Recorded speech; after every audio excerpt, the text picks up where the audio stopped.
په موږ باندې د الله پاک په زرګاو نعمتونه دي. مثال په طور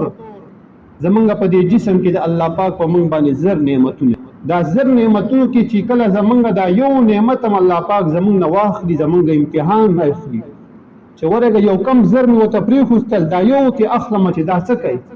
دغه یو نعمت په وجه باندې هغه یو د غوږ هغه کار څټیم دپاره کار پرېږدي او موږ د هغې د وجې نه په ناشکرۍ کې د لږ وخت دپاره نه الله پاک مال واخلي او د هغې په وجه موږ په ناشکرۍ کې اخته شو. بل طرف ته دا نه ګورو چې یو نعمت رانه الله پاک اخیستی دی،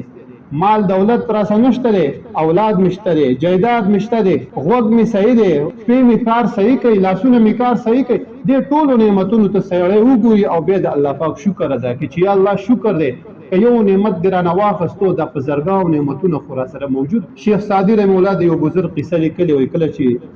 بزرګو بیمار شو یو سړی ورته تپوس ورغلی